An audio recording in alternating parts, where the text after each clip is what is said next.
Yo, what's going on people? It's your boy Huncho, back at you again with another video. So this next one we're about to get into is a story that had actually happened all the way back in March of this year, but recently the police have put an appeal out for information from the public, but I thought it was a pretty interesting story, so I thought I'd share it with you guys, and if you've seen the title of the video then you'll know exactly why. At around 8 PM on the 23rd of March 2020, police were called to a burglary in progress at a property in Aldersbrook Avenue, Enfield, North London, but when they arrived, the burglars had fled the scene with items worth around £100,000. It was said they had forced entry into the rear of the premises before stealing items which included a range of guns from owner John Reynolds' collection. The guns were actually one-of-a-kind deactivated ones out of old James Bond movies, hence the hefty price tag.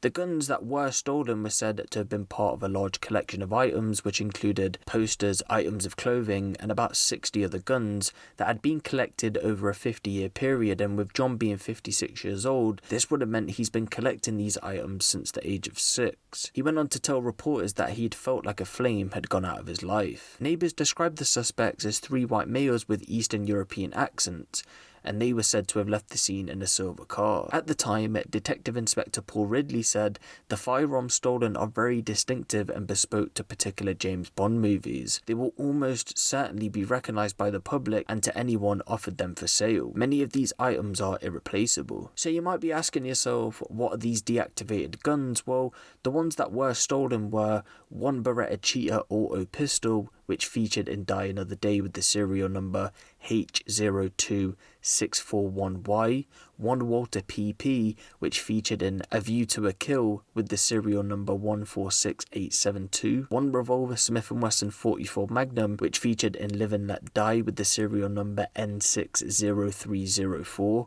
one Beretta Tomcat auto pistol, which featured in Die Another Day with the serial number DAA264306, and one Llama 22 cal, which featured in Die Another Day with the serial number 271915. So 6 months later, which would be today, police still have no leads, so they've put a fresh appeal out to help locate the people responsible for taking the guns. In this new appeal, Detective Inspector Paul Ridley said it's now been 6 months since the burglary and only one of the firearms has been recovered. That would be the Llama 22 cal.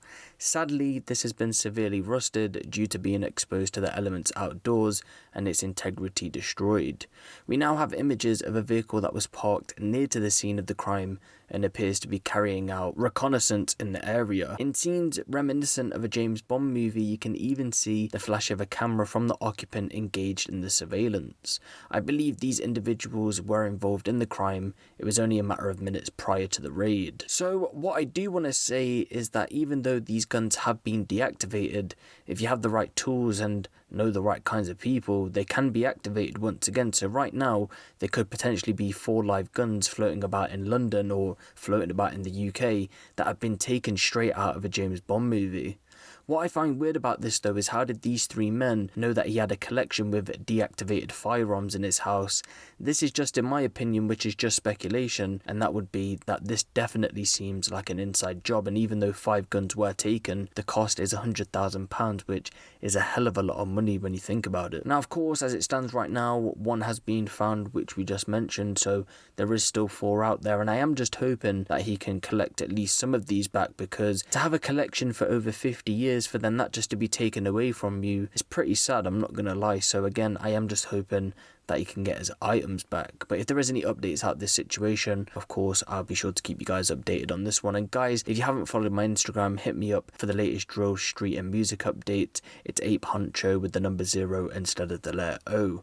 But let me know what you guys think of this in the comment section below. Give the video a little like, and if you want the latest drill, street and music news out of the UK, be sure to hit the subscribe button and the notification bell. It's been your boy Huncho, and I'm out.